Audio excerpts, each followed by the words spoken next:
Je voudrais donc ici, ce matin, reprendre un peu ce que nous avons vu hier et résumer, pour ceux qui prendraient le train en marche, résumer les principales conclusions auxquelles nous sommes arrivés hier soir.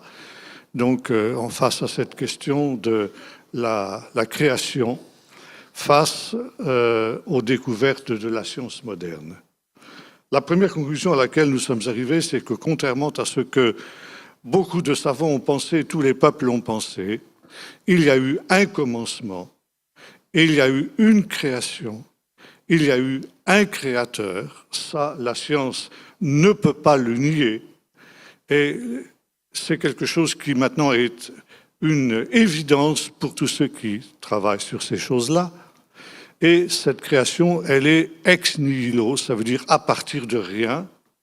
Il n'y avait rien, ni espace, ni temps. Et en l'espace d'une fraction de seconde, eh bien, une formidable explosion de lumière a eu lieu. Et ça a été le début de cette création. Comme le dit le texte de la Genèse, qu'il y ait de la lumière et il y a eu de la lumière.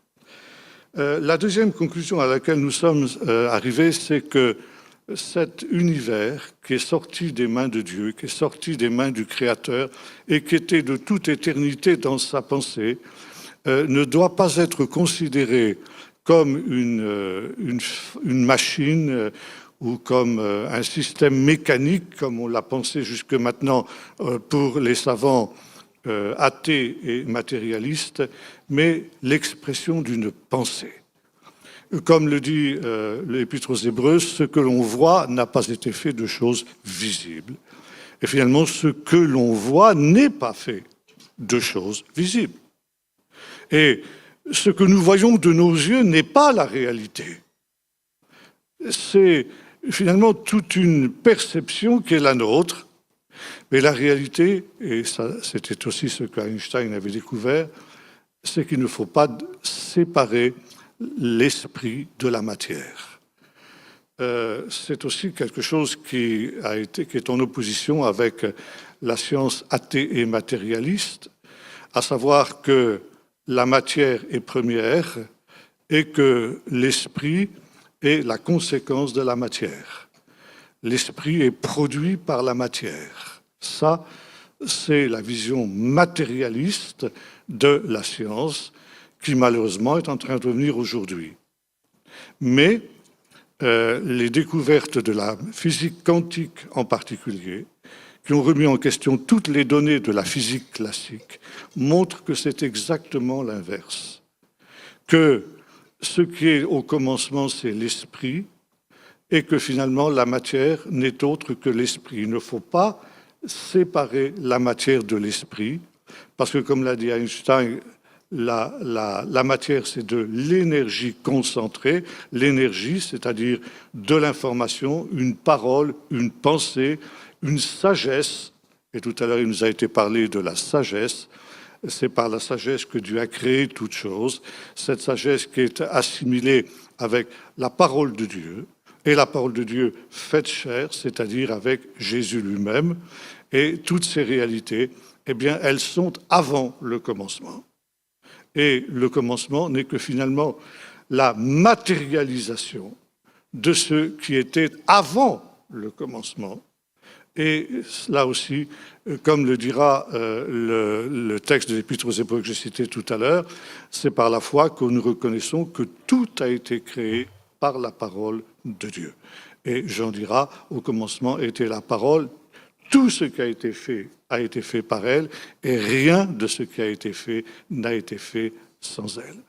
Voilà donc ici les principales conclusions auxquelles nous sommes arrivés hier, avec évidemment ce que nous avons aussi conclu, à savoir qu'il n'y a pas donc d'opposition entre les deux livres de Dieu, comme le disait le professeur Moon, mais dans le livre de Dieu qu'est la nature et le livre de Dieu qu'est la Bible, si l'on s'en tient aux faits et non aux hypothèses, il y a une parfaite harmonie entre les deux réalités. Je voudrais, pour introduire maintenant notre réflexion ce matin et poursuivre sur le récit de la création, faire plusieurs lectures. La première, toujours dans le livre de la Genèse au chapitre 1er. Nous reprenons hier, nous avons juste lu le verset 1er. Au commencement, Dieu créa les cieux et la terre. Et nous continuons le verset 2. La terre était informe et vide, tohu vavohu, tohu bohu. Il y avait des ténèbres à la surface de l'abîme, mais l'Esprit de Dieu planait au-dessus des eaux. Dieu dit qu'il y ait de la lumière, et il y eut de la lumière. Dieu vit que la lumière était bonne, et Dieu sépara la lumière d'avec les ténèbres. Dieu appela la lumière jour, et il appela les ténèbres nuit. Il y eut un jour, un soir, il y eut un matin, jour unique, dit la Bible. Ça, on reviendra sur cette expression tout à l'heure. Je voudrais lire maintenant un deuxième texte dans le livre de l'Exode, au chapitre 20 et au verset 8. Souviens-toi du jour du Shabbat pour le sanctifier. Tu travailleras 6 jours et tu feras tout ton ouvrage. Mais le 7e jour est le Shabbat de l'Éternel ton Dieu. Tu ne feras aucun ouvrage, ni toi, ni ton fils, ni ta fille, ni ton serviteur, ni ta servante, ni ton bétail, ni l'étranger qui réside chez toi, car en 6 jours, l'Éternel a fait le ciel, la terre, la mer et tout ce qui s'y trouve, et il s'est reposé le 7e jour. Et enfin, une dernière lecture dans l'épître de Paul aux Colossiens, au chapitre 2 et au verset 15. Là, Paul nous parle de la grandeur du Fils de Dieu, du Messie Jésus. Et au verset 15, il nous dit « Il est l'image du Dieu invisible, le principe ». Alors, j'aime pas cette traduction qu'on a dans certaines Bibles, le premier-né de toute la création, parce que Jésus n'est pas un être créé, mais il est éternel. Il est le principe, ça veut dire le point de départ et l'instrument, finalement, de toute la création. Car en lui, tout a été créé dans les cieux, sur la terre. Ce qui est visible, ce qui est invisible, trône, souveraineté, principauté, pouvoir, tout a été créé en lui et pour lui. Voilà. Donc ici, il y a une question qui se pose. Quand nous avons dit qu'il n'y a pas d'opposition entre les deux livres de Dieu, le livre de la Bible et le livre de la nature. Il semble toutefois que par rapport au texte d'Exode que nous avons lu tout à l'heure, il y ait en effet un problème. Le texte de l'Exode nous dit « Car en 6 jours, Dieu fit le ciel, la terre et tout ce qui s'y trouve. » Et quand nous interrogeons les scientifiques, ils nous disent que l'univers a 15 milliards d'années. Le Big Bang, cet acte de la création que nous avons évoqué hier, aurait eu lieu il y a 15 milliards d'années. Remarquons que là aussi, c'est quelque chose d'assez fluctuant.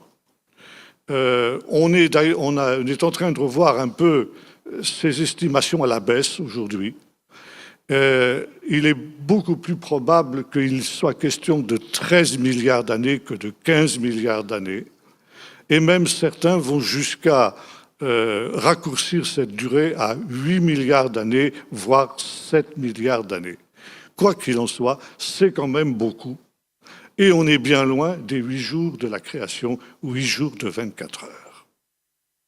Alors, comment résoudre cette contradiction? Y a-t-il véritablement contradiction entre la Bible et la science? Dans les milieux appelés, disons, fondamentalistes, ça veut dire des gens qui prennent la Bible au pied de la lettre, on est embarrassé justement par cette contradiction apparente. Et on a pensé qu'il ne fallait pas considérer les jours de la création comme des jours de 24 heures, mais comme des longues époques.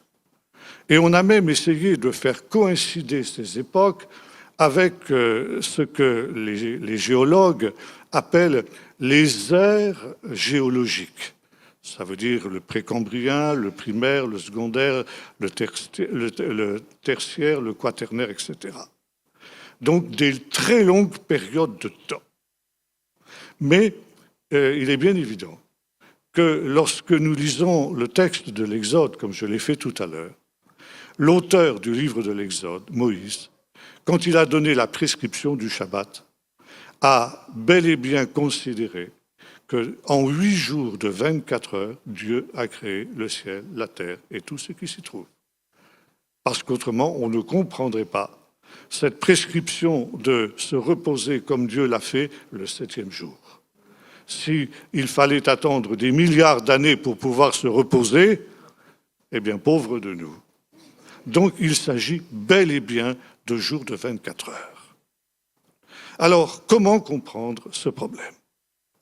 Là, je ferai référence aux travaux d'un savant israélien, le professeur Schroeder, qui est physicien nucléaire et qui a, en même temps, qui est un croyant, et qui a beaucoup travaillé justement sur cette question de ces 6 jours de la création, en se référant aussi en cela aux réflexions des sages d'Israël, notamment les rabbins espagnols qui vivaient à la fin du Moyen-Âge, rabbins auxquels j'ai fait d'ailleurs aussi allusion hier, et qui ont énormément réfléchi justement sur le mystère de la création.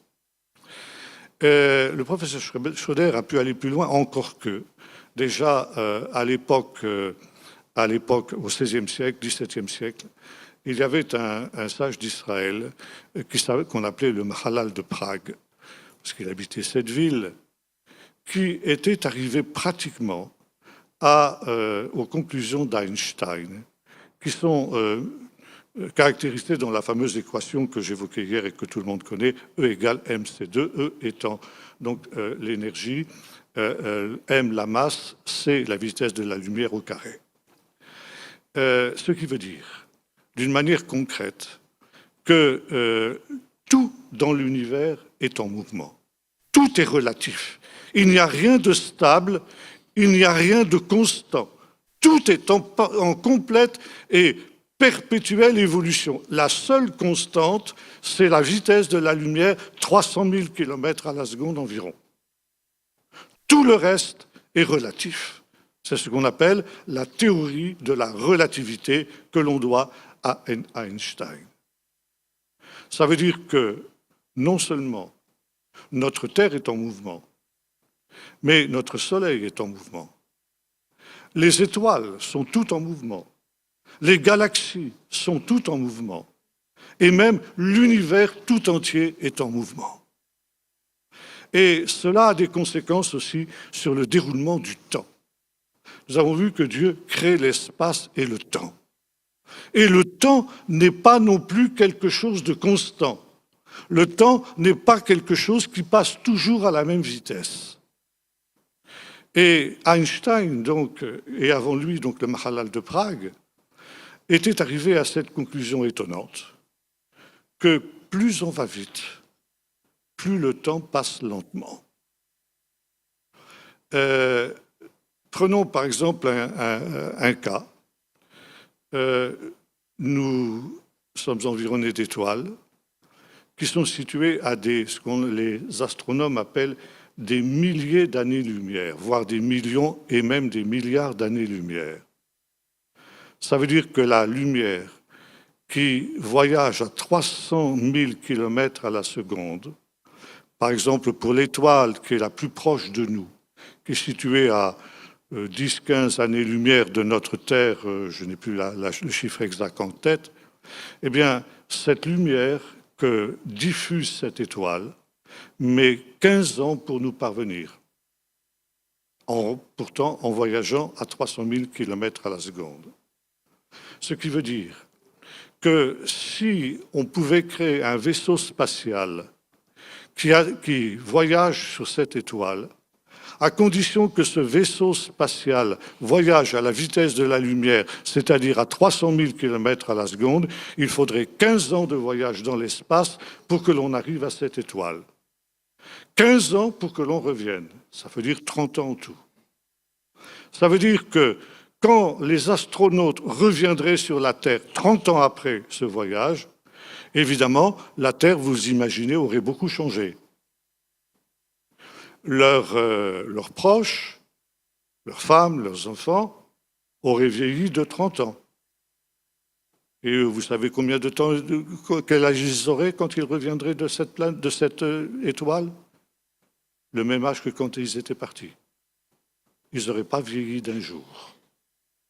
S'ils avaient voyagé un petit peu moins vite, peut-être ils auraient vieilli pendant ce voyage de 30 ans de 2 ans. Alors vous imaginez le décalage qui se passerait à ce moment-là.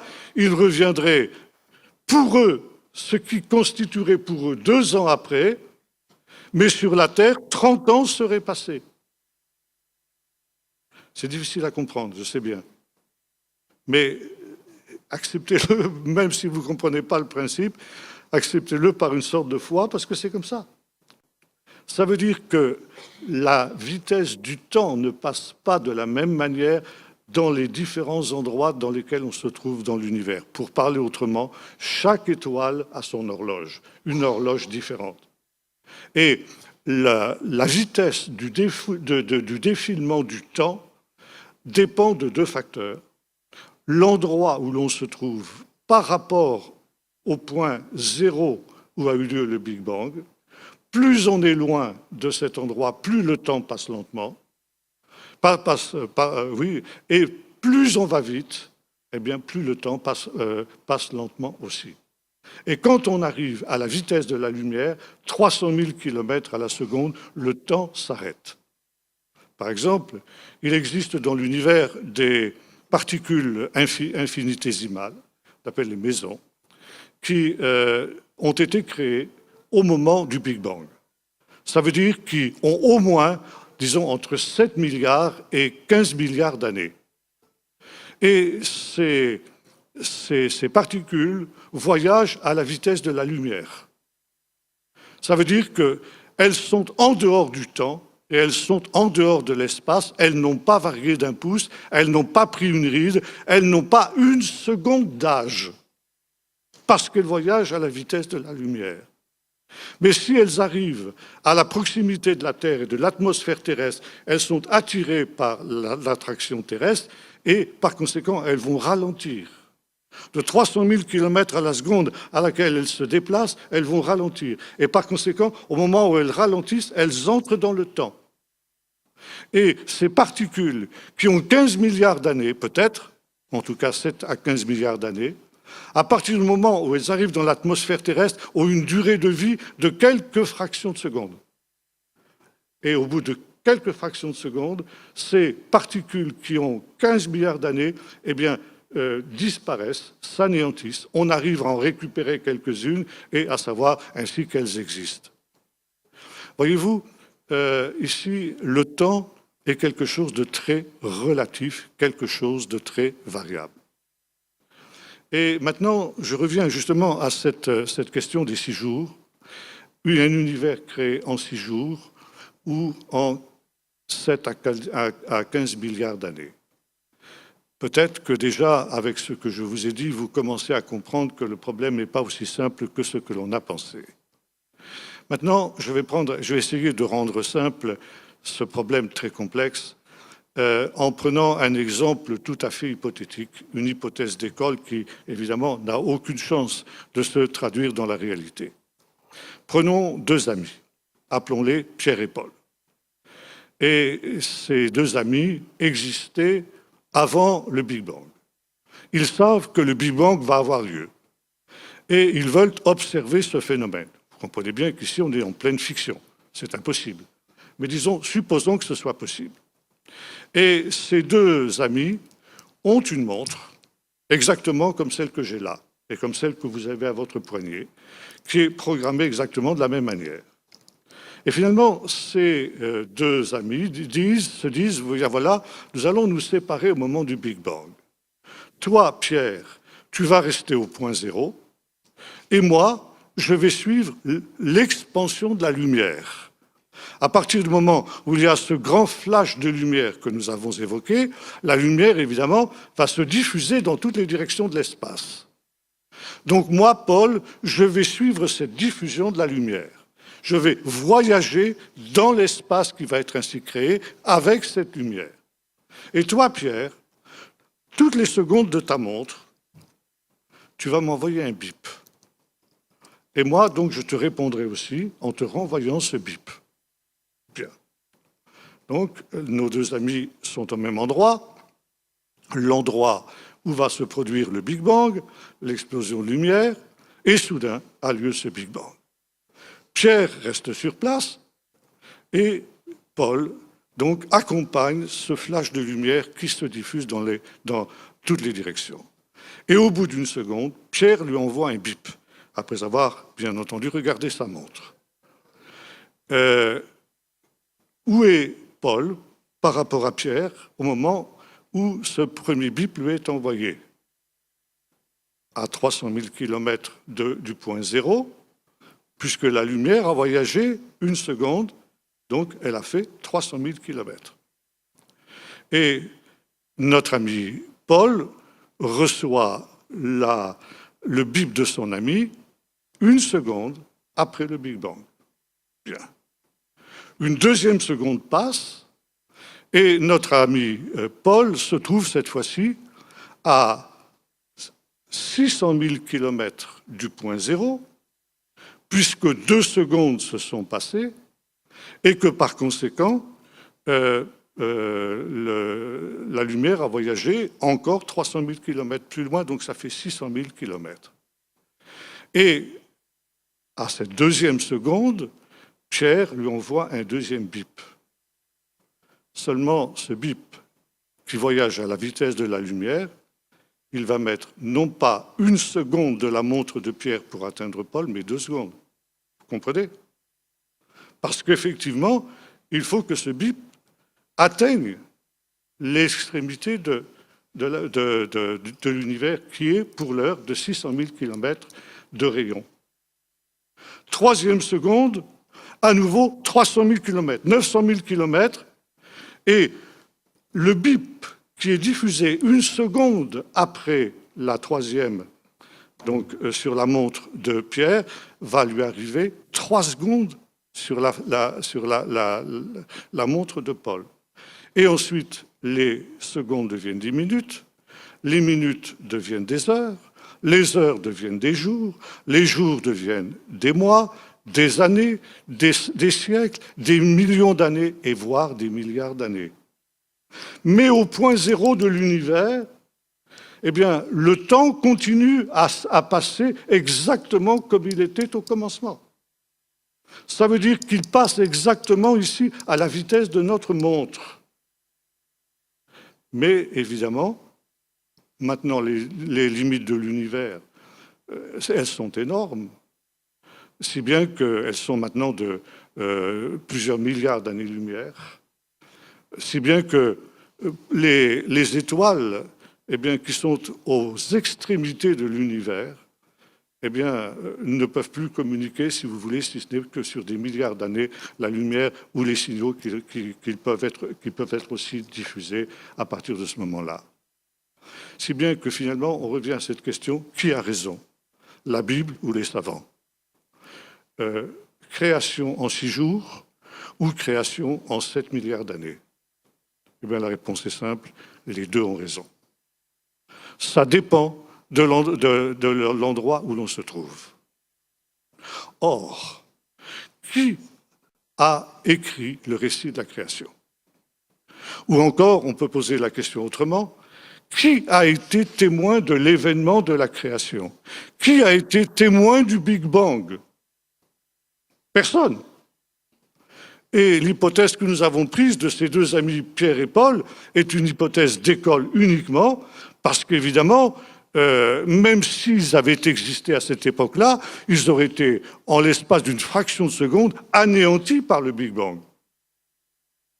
Donc, le seul qui a été témoin de cet événement, c'est Dieu. Et qui a écrit le récit de la création? Dieu. Et ça, c'est la tradition juive aussi qui le dit. Vous trouvez dans le 2e chapitre de la Genèse, au début du 2e chapitre, cette expression « Vaele Sefer Toldot Hashamayim Vaaretz ». Voici le livre de l'histoire du ciel et de la terre. Livre, pas dans le sens d'un gros livre comme ça, mais d'un écrit. Sefer en hébreu, c'est quelque chose qui est écrit.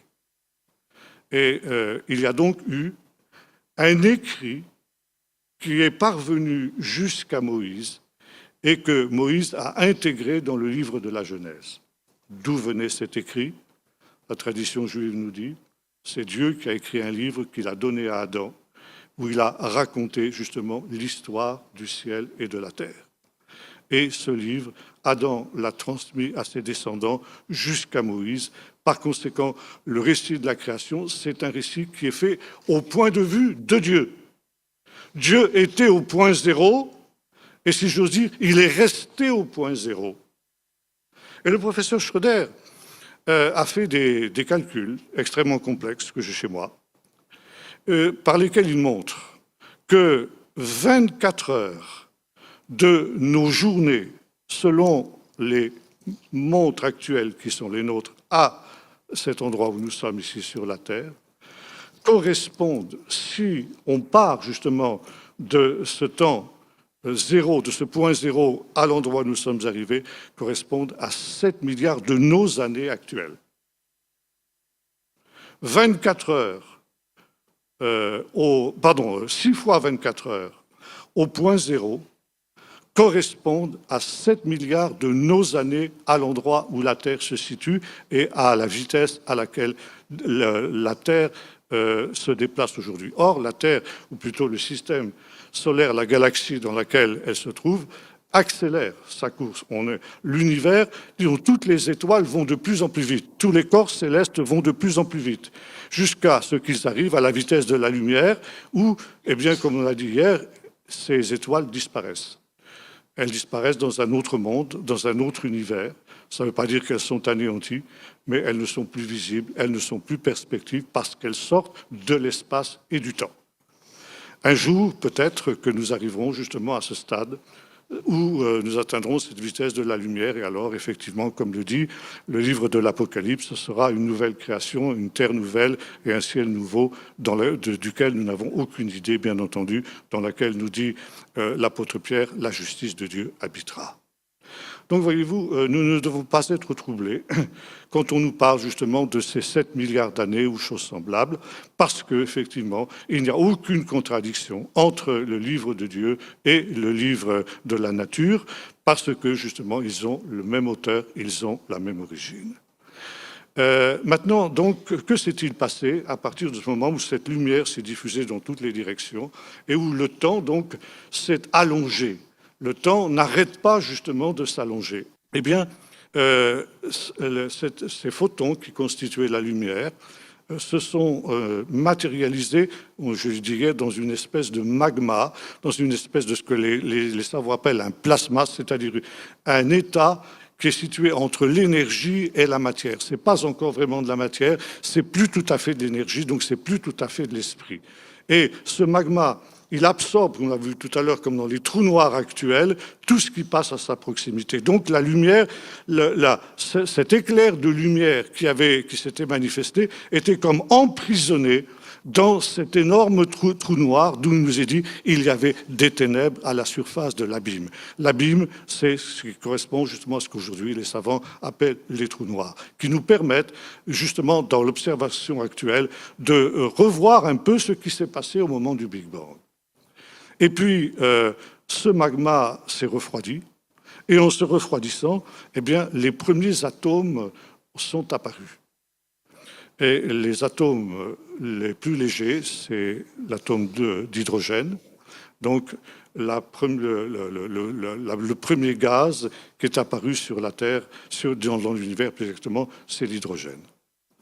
Et le monde entier s'est rempli de ce gaz-là, dans la mesure où la lumière eh bien, se transformait par ce moyen en hydrogène. Remarquons une chose, c'est qu'en même temps que se crée la matière, se crée aussi une autre réalité que les savants appellent l'antimatière. L'antimatière, Dieu merci, on ne la rencontre pratiquement pas dans l'univers. Il faut la reconstituer en laboratoire. Et en laboratoire, on peut reconstituer des particules d'antimatière. Et ce qui est spécifique à cette réalité, c'est que lorsque un atome de matière rencontre un atome d'antimatière, les deux s'anéantissent. Or, peu après le Big Bang, il y a eu création égale de matière et d'antimatière. De telle sorte que matière et antimatière auraient dû s'anéantir et l'univers n'aurait jamais dû exister. Et aujourd'hui, il y a un grand mystère devant lequel tous les savants butent. Qu'est-il arrivé à l'antimatière pour que la matière prenne le dessus? Il faut un miracle pour que le monde ait existé, pour que l'univers ait existé. L'existence du monde, c'est un véritable miracle. On ne sait pas ce qu'est devenu cette antimatière. Il en reste quelques traces minimes dans l'univers, mais heureusement que cette antimatière a disparu, sinon ni vous ni moi ne serions là aujourd'hui et l'univers n'existerait pas. Par conséquent, l'univers est le résultat d'un miracle. Bien, alors ce gaz a formé des espèces de boules, de masse énormes. Vous savez, les corps célestes sont pratiquement tous sphériques. C'est une des constantes, justement, de la création. Et plus la boule est grosse, plus sa masse est importante et plus la force d'attraction est grande. Si bien que, qui dit force d'attraction, dit réchauffement. Il y a à la fois, donc, refroidissement de la lumière après le Big Bang, mais en même temps, si vous voulez, quand se créent des grosses masses de gaz, eh bien, il y a réchauffement à l'intérieur. Et au cœur de cette boule de gaz, il y a une réaction thermonucléaire qui se crée. Ça veut dire qu'il y a une explosion de lumière et d'énergie qui se crée à l'intérieur de cette boule. Et c'est ainsi que la boule devient une étoile. Les atomes d'hydrogène se combinent pour former des atomes d'hélium, et ça, c'est le principe même de la réaction thermonucléaire dans les bombes thermonucléaires et atomiques modernes. C'est exactement le même principe. Ça veut dire que les bombes à hydrogène, comme on les appelle, par opposition aux bombes atomiques, eh bien, sont des petites étoiles en miniature. Et donc, cette transformation de l'hydrogène en hélium provoque un dégagement énorme d'énergie et de lumière. Et c'est ainsi que naissent les premières étoiles. Les étoiles, elles vont donc brûler cet hydrogène à partir du moment où cette réaction thermonucléaire est amorcée, jusqu'à ce que, d'une part, se crée au cœur de l'étoile des atomes beaucoup plus complexes et des atomes plus lourds, et notamment des atomes de carbone qui sont absolument nécessaires à la vie. La vie est créée à partir justement du carbone. Or, ce carbone, il est formé dans les étoiles, et lorsqu'une étoile a brûlé tout son hydrogène, ce qui peut prendre évidemment un nombre extrêmement important d'années, eh bien, cette étoile explose, cette étoile meurt. C'est ce qu'on appelle une supernova. Et au moment de son explosion finale, elle expulse dans l'espace tous ces atomes lourds, dont les atomes de carbone, qui vont partir dans l'espace dans toutes les directions. Et c'est ainsi que va naître notre système solaire, donc notre Terre. Voyez-vous, il est intéressant de noter que dans le récit de la création, il nous est dit que le Soleil, la Lune sont créés le 4e jour de la création, c'est-à-dire bien après le Big Bang. Il existait déjà avant eux des étoiles, et ensuite les étoiles peuvent aussi, à partir du moment où se reformer. Il y a d'autres étoiles qui se forment et, par exemple, notre Soleil est vraisemblablement une étoile qui n'est pas une étoile de première génération, mais qui a été formée après l'explosion et la mort d'autres étoiles. l'énergie, disons le gaz qui n'est pas utilisé par l'étoile, eh bien, va se matérialiser, va se durcir et former des planètes. Donc la Terre est aussi issue de cette réalité-là. Et dans l'espace, les planètes, par disons, la force d'attraction qui est la leur, vont capter ces atomes lourds et ces atomes de carbone qui vont tomber sur la surface du sol et qui vont permettre l'apparition de la vie. Et voyez-vous, ici, nous arrivons à un autre mystère très important de ce que nous dit la Bible. Que, finalement, la Terre est au centre de l'univers. Alors ça, évidemment, ça ferait rire beaucoup de savants aujourd'hui. Quand on sait que notre Terre est, qu'est-ce que je vais dire, un grain de sable dans des milliards et des milliards de planètes, d'étoiles et de galaxies qui peuplent l'univers. Comment peut-on dire que la Terre est le centre de l'univers? Et c'est la raison pour laquelle beaucoup de savants nous disent il doit bien exister dans l'espace d'autres terres habitées, donc des extraterrestres. Or, justement, nous voyons que la Terre répond à des conditions uniques. Pour que la vie apparaisse, on aura l'occasion d'en parler cet après-midi, il faut des paramètres extrêmement précis. Si un de ces paramètres manque, eh bien, la vie ne peut pas apparaître. Ce qui veut dire que, contrairement à ce que les savants actuels pensent, l'apparition de la vie sur la Terre est un véritable miracle. Et la Terre est le seul endroit de l'univers que l'on connaisse où les conditions pour l'apparition de la vie existent. On ne trouve ces conditions sur aucune autre planète, certainement pas sur Mars, encore moins sur Vénus et les autres planètes. Et les autres planètes que l'on découvre dans d'autres systèmes solaires sont aussi bien loin de répondre à toutes ces conditions de l'apparition de la vie. Et voyez-vous, la Bible nous dit que l'univers tout entier a été créé pour l'homme. Qu'est-ce que l'homme pour que tu te souviennes de lui? Et pourtant, l'univers tout entier a été créé pour l'homme. Parce que s'il n'y avait pas eu ces étoiles qui explosent et qui projettent dans l'espace ces atomes lourds qui arrivent sur la Terre, il n'y aurait pas de vie sur la Terre. Et notre existence, elle dépend justement dans notre constitution physique, dans nos corps. Il y a ces atomes qui ont été expulsés des étoiles qui sont mortes il y a très longtemps de cela.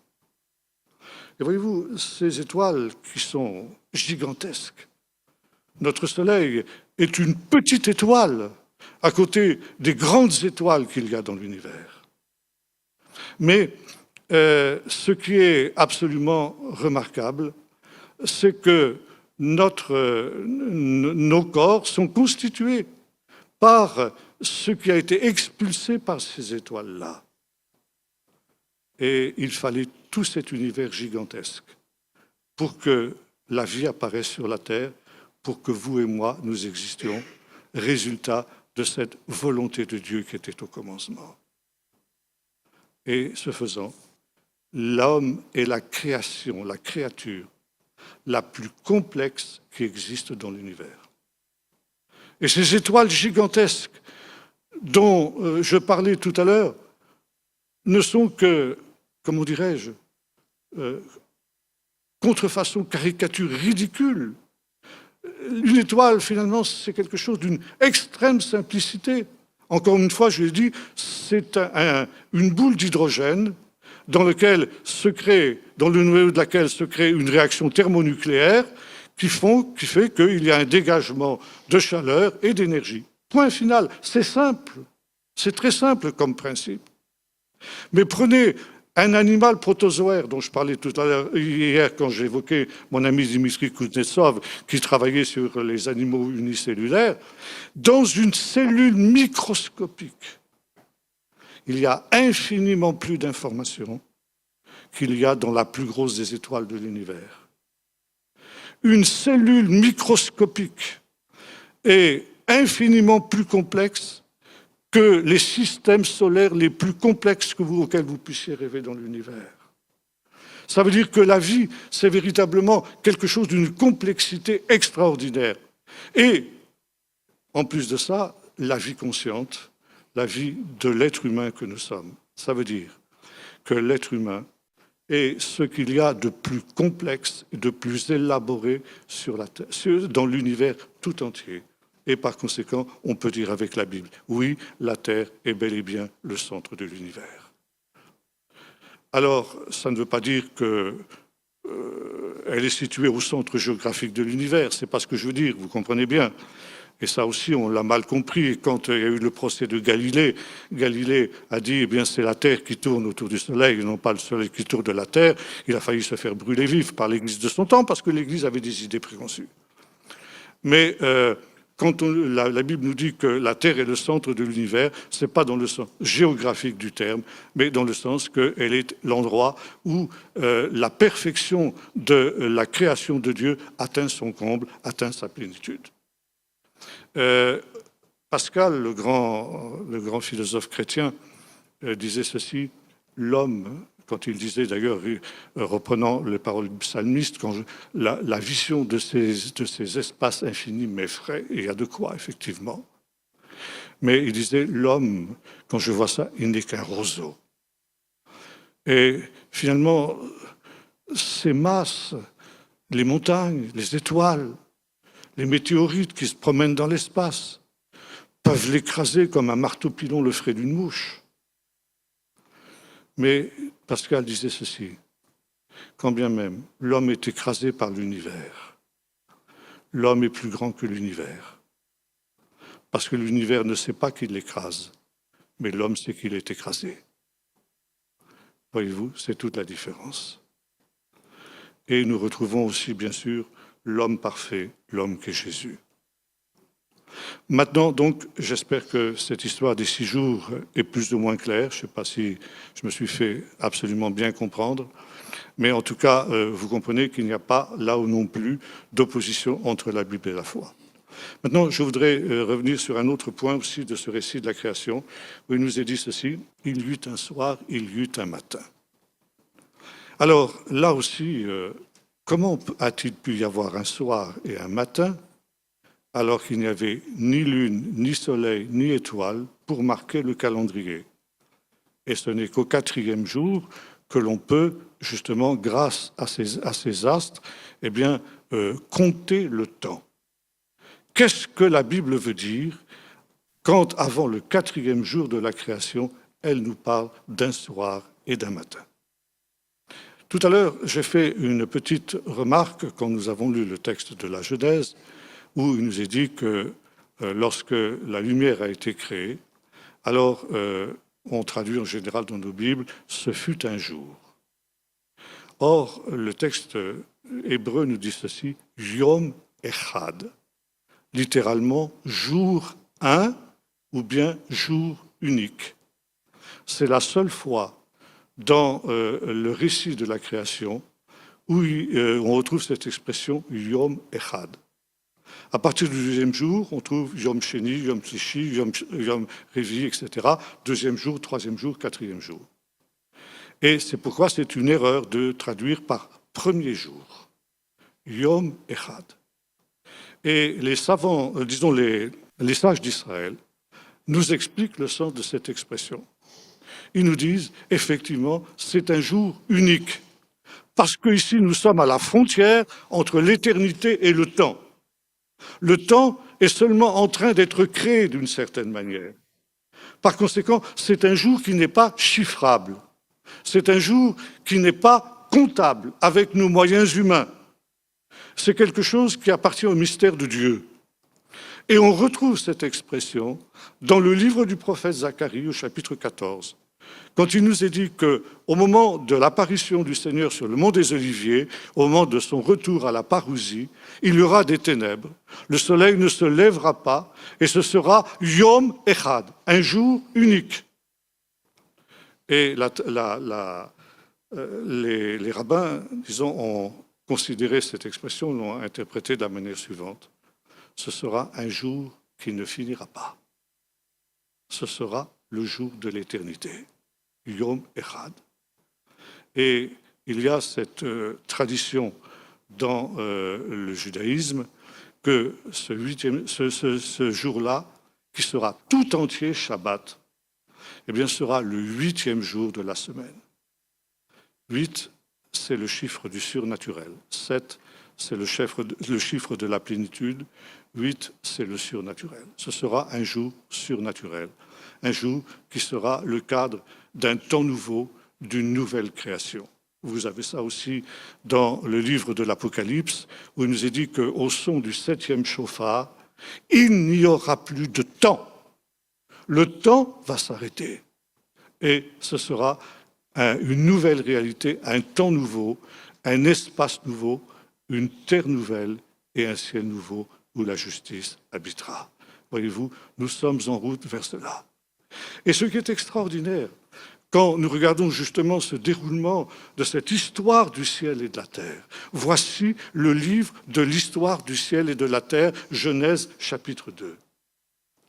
Ça veut dire que entre cette première création et la deuxième création, le nouvel univers, il n'y a pas une rupture, il y a une continuité. Et notamment sur cette terre nouvelle, cette création nouvelle qui est au centre du message de l'Apocalypse. L'Apocalypse se traduit de cette manière, je fais toutes choses nouvelles. Donc ici, une nouveauté totale, et pourtant, cette nouveauté, elle n'est pas rupture avec le passé. Elle est continuité et en même temps, elle est apothéose. Ça veut dire elle est transformation de ce qu'il y avait.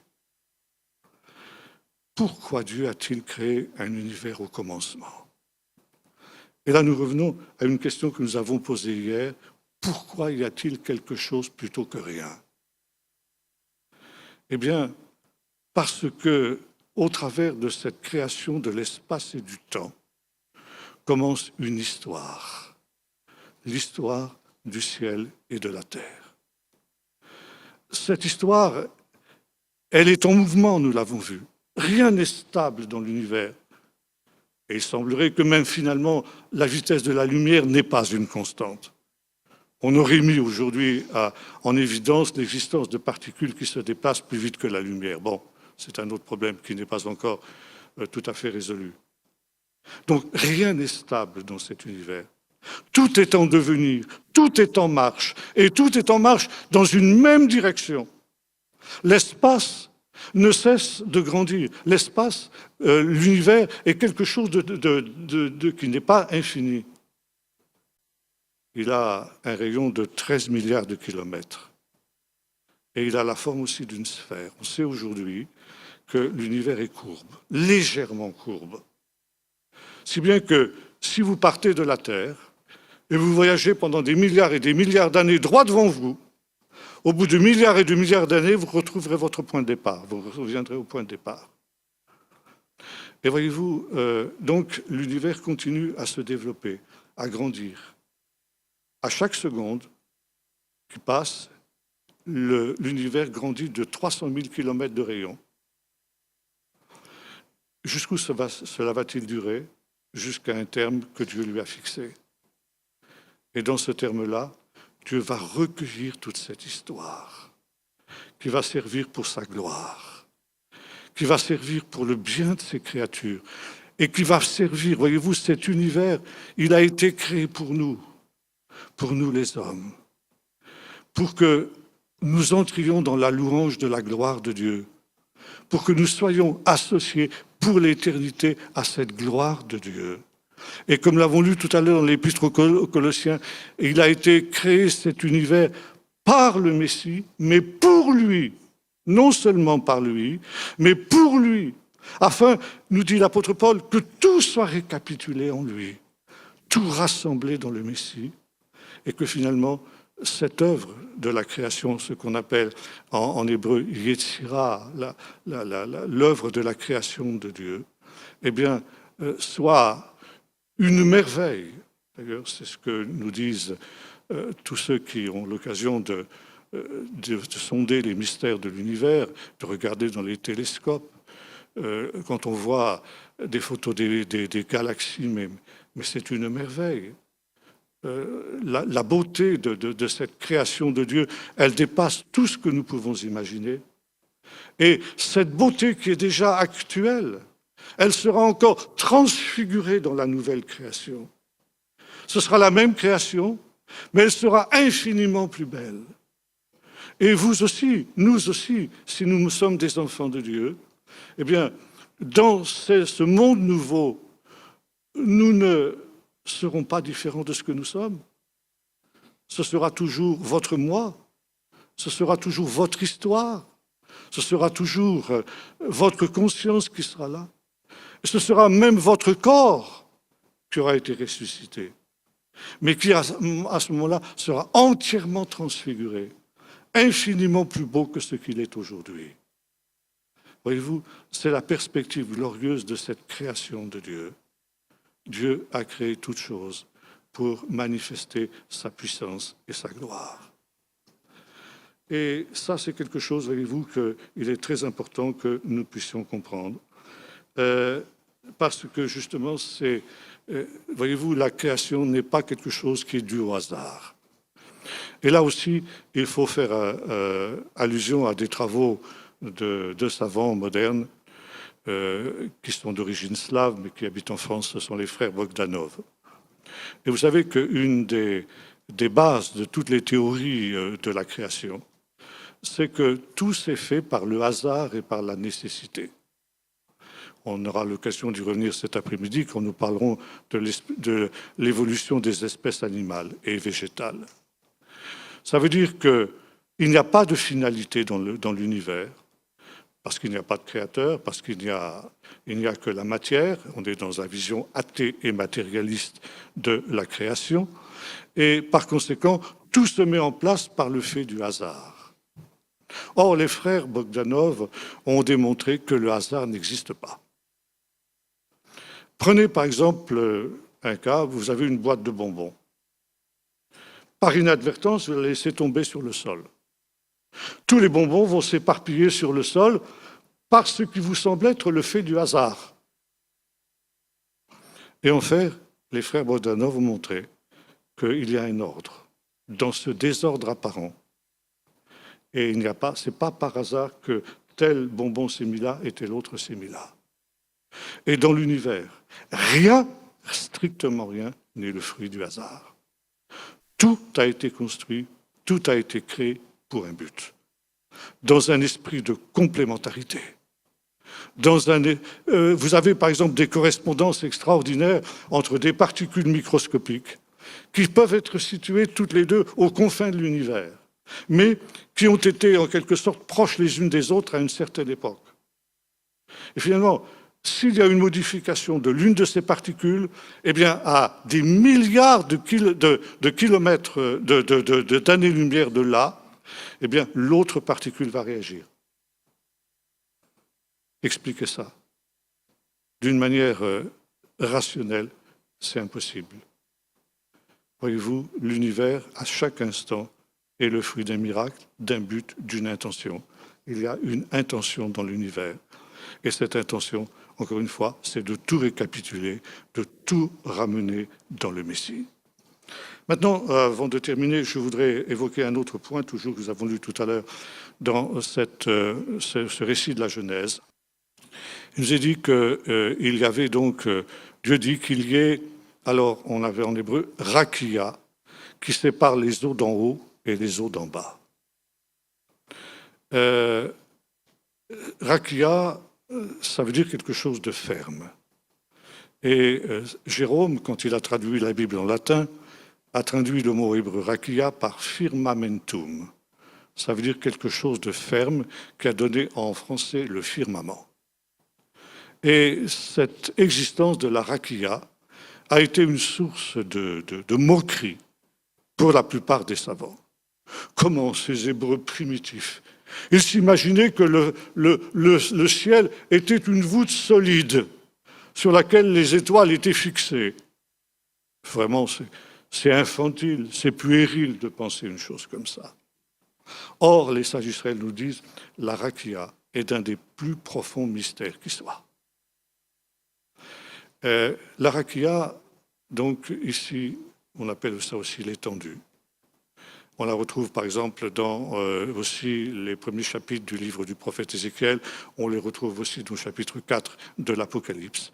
Et c'est quelque chose qui sépare les eaux d'en haut et les eaux d'en bas. Eau en haut et eau d'en bas, c'est quoi? Est-ce qu'il y aurait de l'eau dans l'univers? Oui, absolument. Et on a découvert dans une certaine partie de l'univers ce qu'on appelle les nuages d'Oort, de formidables quantités de glace. On vient de trouver des traces d'eau sur Mars. On sait que, par exemple, les planètes géantes que sont Jupiter et Saturne, pour ne citer qu'elles, sont en réalité d'énormes masses de glace. Or, l'eau est une des conditions indispensables à l'apparition de la vie. Et ces amas de glace, d'ailleurs, vous trouvez ça dans le livre de Job, où Dieu invite Job disant, mais puisque tu me fais la leçon, eh bien, est-ce que toi, tu t'es promené dans les amas de glace que je garde en réserve pour les jours de disette? Or, aujourd'hui, on sait que ces amas de glace, ils existent. Et cette réalité, on la retrouve aussi dans le récit du livre de la Genèse, où il nous est dit qu'à l'époque où la terre a été créée, il n'y avait pas de pluie et que la terre était fécondée par une vapeur qui s'échappait de la terre et qui montait, et ensuite qui retombait comme une sorte de rosée pour fertiliser la terre. Il y avait aussi 4 fleuves, les 4 fleuves de l'Éden, qui sortaient justement pour fertiliser et féconder toute la terre. D'où venait cette eau s'il n'y avait pas de pluie? Alors là, des eaux souterraines, des eaux d'en bas, les eaux d'en haut et les eaux d'en bas. Et qu'est-ce qui se passait? Quand cette vapeur, qui était justement le fruit de cette condensation, montait vers le ciel, plus on monte, plus la température diminue. Ça veut dire qu'au bout d'un temps, cette vapeur d'eau se transformait en glace. Vous avez peut-être tous vu des photos de la planète Saturne.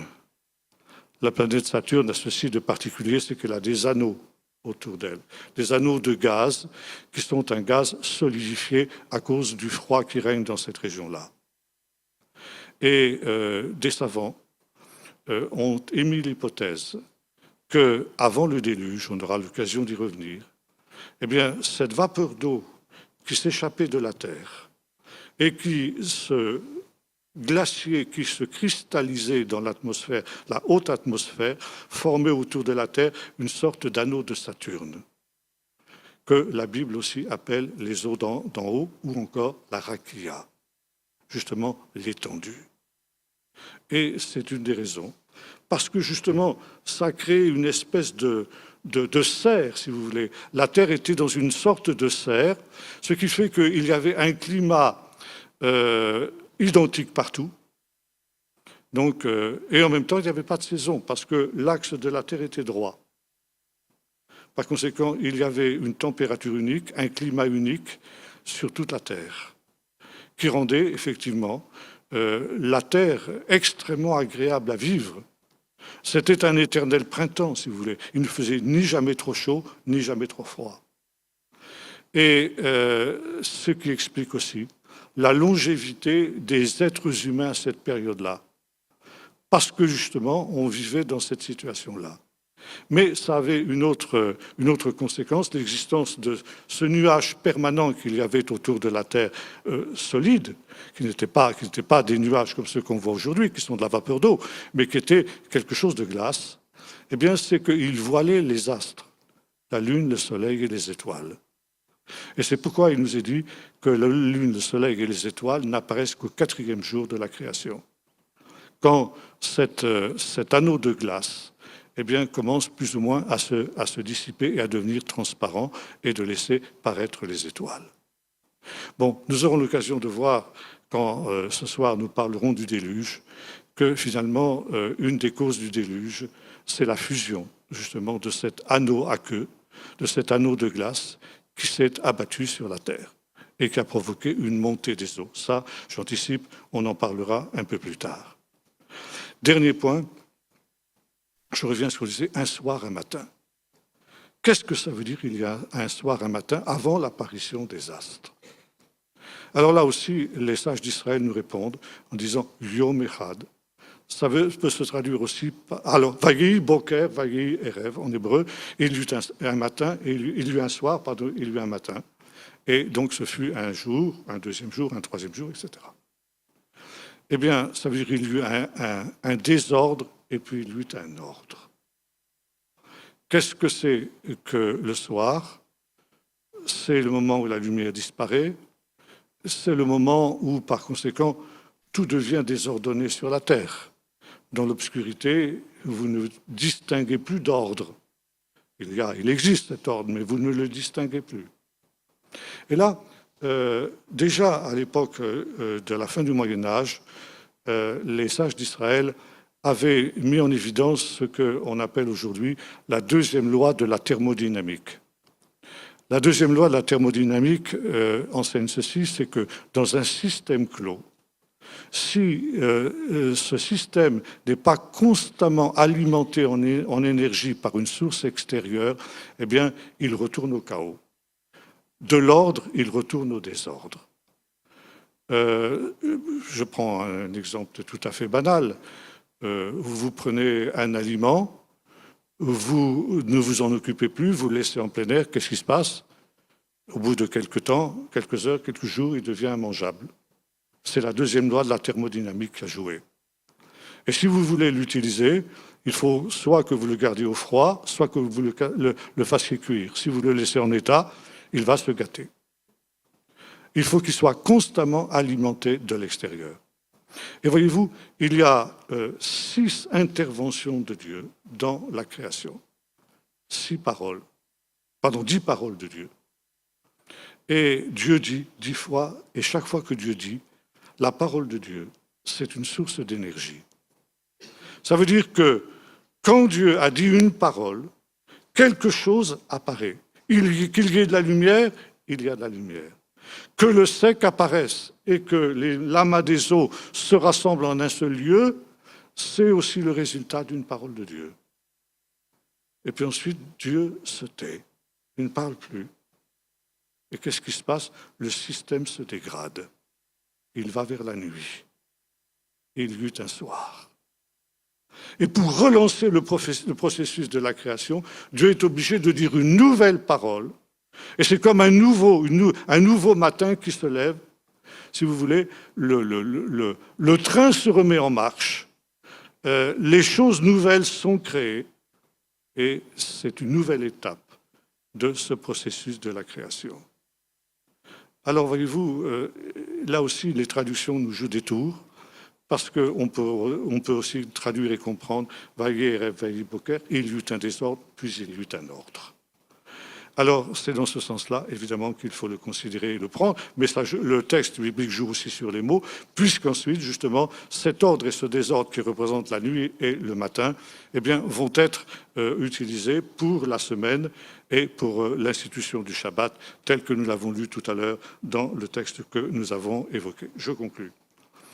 En disant ceci, voyez-vous, il est très important de nous arrêter sur des choses comme cela. Parce qu'aujourd'hui, que ce soit les 3 réalités que nous avons évoquées ce matin, c'est-à-dire les 6 jours de la création, le soir et le matin, l'existence de la rakia, l'étendue, eh bien, c'est battu en brèche par la plupart des savants athées qui se moquent de ces réalités-là. Et nombre de chrétiens sont troublés, notamment les jeunes.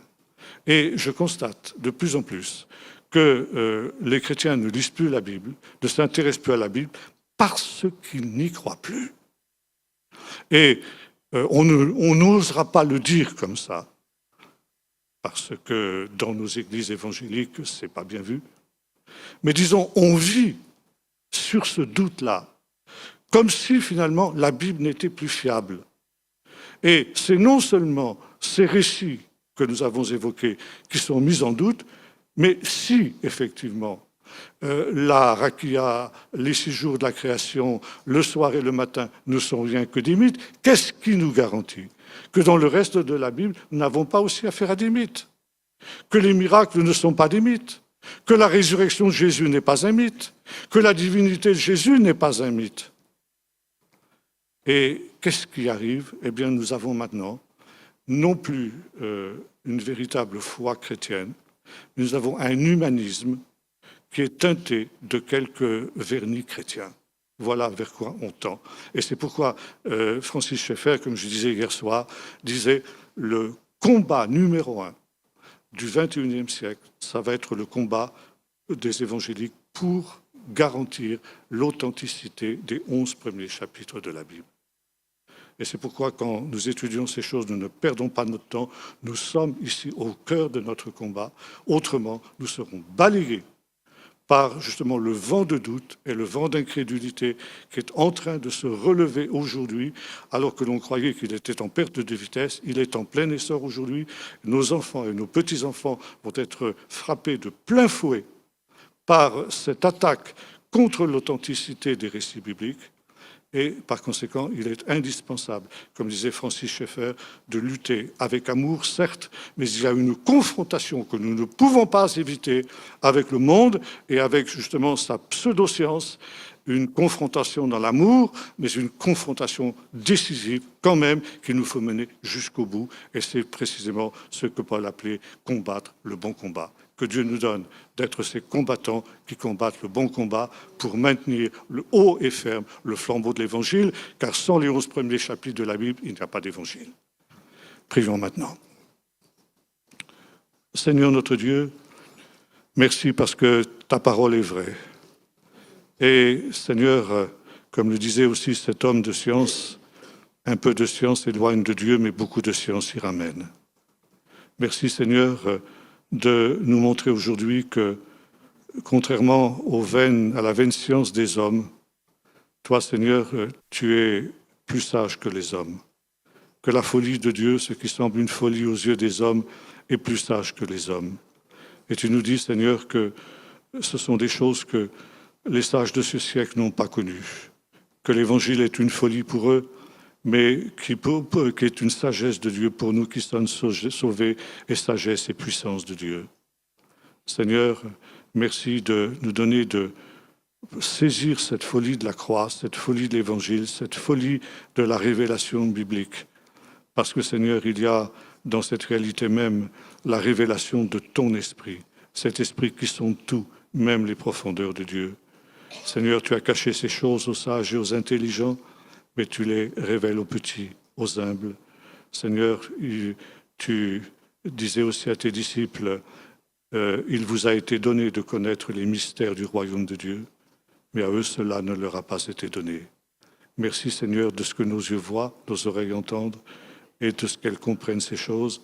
Donne-nous Seigneur de combattre le bon combat dans ce temps, pour que ta parole triomphe, en particulier pour nos enfants et petits-enfants qui seront confrontés à ces choses, afin qu'eux aussi soient des vainqueurs et apparaissent debout devant le Fils de l'homme, quand viendra ce jour 1, ce 8e jour de la semaine, qui sera tout entier Shabbat, au nom de Jésus. Amen.